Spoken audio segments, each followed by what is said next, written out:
What a game in Houston, huh? When I saw Vince Young wasn't going to play, I kind of thought, oh crap, I picked Tennessee, I'm screwed. And then Tennessee blows out to that big lead, and Houston comes back with a crazy fourth quarter. They got 4 touchdowns in that fourth quarter, even though they didn't force a turnover, and they turned it over twice. That's insane. And it gives you an idea how much those Tennessee defenders were paying attention with a 32-7 lead, if you know what I'm saying. Um, I was pretty impressed with how Kerry Collins managed the game. But, Tennessee had at least 10 chances to score points in this game, and they scored 2 touchdowns and 8 field goals. That's not what you want to do in this league. It's the same thing I said about Seattle. We had 7 chances to score. We had 2 touchdowns, 4 field goals, and an interception. So you got to increase your red zone efficiency. This game would have been a bona fide blowout had they simply punched it in. But Houston, without Andre Johnson pulling off that comeback, it's just amazing to me. Without Matt Schaub, for that matter, without a running game, Andre Davis has been pretty much tearing it up as the number one receiver, which is surprising. Without Andre Johnson, he's just really tearing things up. And Jacoby Jones while we're at it. So, impressive game for both sides. A bit of a gut-wrencher for Houston. But Tennessee survives the loss of Vince Young. Looks like they'll get him back next week. Excuse me. Lions beat the Buccaneers, and Buccaneers disappoint me. I picked them pretty confident here. I don't think the Lions are that good, but just so many fumbles. That fumble at the goal line, the botched handoff, Sean Big Baby Rogers covering that one fumble and trying to run with it that was pretty funny, but just too many turnovers. Still no interceptions for Tampa Bay. Garcia still hasn't thrown a pick, and he completed like 18 straight passes at one point, only threw 8 incompletions, had over 300 yards, found several different receivers throughout the game, and no W. So that tells you a lot about what went wrong. I mean, all these players had these big games. Ernest Graham, Ike Hilliard, Maurice Stovall. Galloway hit the 1,000-yard barrier, 1,000-yard mark for his career, 10,000-yard mark for his career. So props to Mr. Galloway. But if you can't hold on to the ball, what good does it do you? And Lions, this is the second week in a row Kitna hasn't done much. Last week he was just awful. 2 weeks ago. And this week he was just conservative. Lions found a way to run the ball against a really good Buccaneers defense. Impressed me. Kevin Jones playing real well. Tatum Bell getting involved in the mix. And Calvin Johnson. Did you see that end around? He broke all kinds of tackles on his way to the end zone. Check that out if you get the chance, because that was a real good run, and it really shows why he went number 2 overall for plays like that. And hey, the Lions' defense, they're still forcing turnovers. Some of them were unforced, but turnovers are turnovers. That's the only way this defense is going to play well this year. Force a lot of turnovers, like the Bengals of a couple of years ago. Chiefs-Raiders, nice to see Priest Holmes back. He didn't do much, but getting back on the field is what counts. And later in this season, when Larry Johnson starts to wear down, they'll be glad they have him, because they don't have Michael Bennett anymore. Not a lot to say here. Dwayne Bowe continues to play extremely well. I'm really impressed with Mr. Bowe. This is like the 17th or 18th game in a row the Raiders have lost to a divisional rival, which is on its own pretty humiliating. I think Culpepper's actually playing pretty well. I'm pretty impressed with how he's playing. I said this some time ago, but I gotta say, even though his numbers may not be great, the mere fact that he's out there getting the job done somewhat, I can respect that. I can respect that.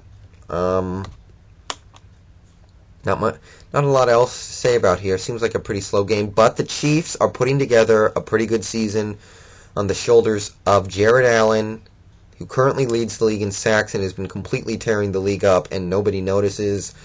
The defense in general has been playing well, and the offense has been riding Larry Johnson and Dwayne Bowe and Tony G. We are looking at a decent team here after all. I was wrong, I'll admit that. Bengals Jets.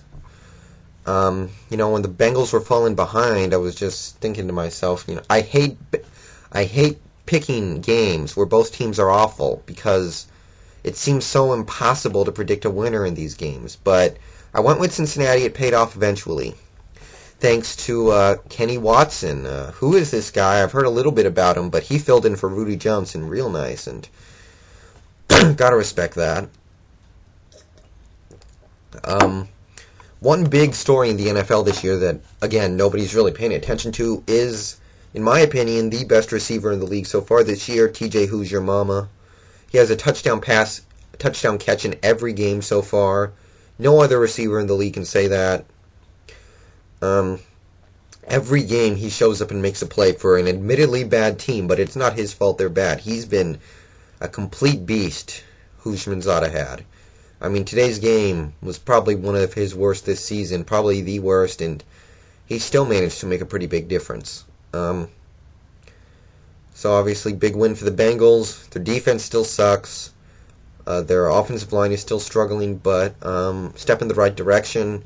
We're going to find out if this team, a lot about this team next week when Pittsburgh comes to town, I think.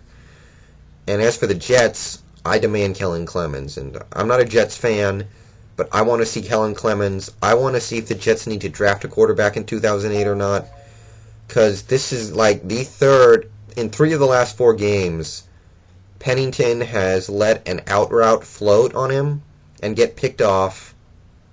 The Bills did it to him, the Giants did it to him, and now the Bengals have done it to him, and he's sealing games with these interceptions. They're not just any interception. He is ending the game with his picks and just playing pretty awful all around. And shoot, I want to see Kellen Clemens. If the Jets lose next week at home against the Bills, that I think Clemens has to come in. I want to see if he can play. Bears Eagles. I imagine, even though there is a discrepancy in our records, the Eagles fans must kind of feel like us Seahawks fans because we've got all these high-paid, vaunted players on our offense and stuff, but they haven't come through yet. Our offense is yet to have an explosion of power yet. We've just been kind of moving along and doing what it takes to put points on the board and and have a winning record. And that's obviously better than what Philly's doing, but they must feel the same way. They have, a potential, maybe a Hall of Fame quarterback in Donovan McNabb. At this point, it's probably doubtful, but he's played really well all through his career. You got a diverse back like Brian Westbrook, Reggie Brown and Kevin Curtis, great offensive line, coaches that have really gotten the job done lately. And with the exception of the Lions game, there's been no offensive explosion. And these guys have the potential to put up 50 a game, but they can't even. They're struggling to put up 17.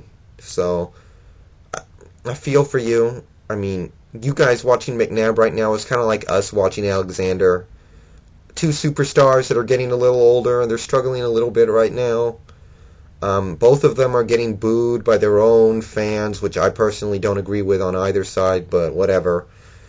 It's kind of the same thing. Only thing is, Philly's finding ways to lose games. I don't know what to say about this game, but no defense in the world should give up a 97-yard drive in less than 2 minutes with no timeouts for the other team after shoving them up all game. And it comes back to so many things. Single-teaming Devin Hester with the game on the line. Not handing the ball off enough as the game went along. McNabb not hitting his targets. And not having Brian Dawkins on the field. That injury is hurting them. And, to me, he is the best safety in the league probably. And not having him is killer. I don't got a lot else to say here. Just a pretty sorry-ass performance by Philly. You can't lose games at home. You can't lose games to pretty mediocre teams. And you can't give away wins on the final couple of plays. And just a pretty embarrassing performance. Letting Brian Greasy torch you. And that offense should have put it up well more than 16 points before that ever got there. So I'm starting to think that this Eagles season is over. And they're going to look ahead toward the draft and they got some decisions to make. Do they keep McNabb? Do they cut him? What do they do about Kevin Kolb, Javon Curse? A lot of decisions to make in Philly right now. It's a turning point for them.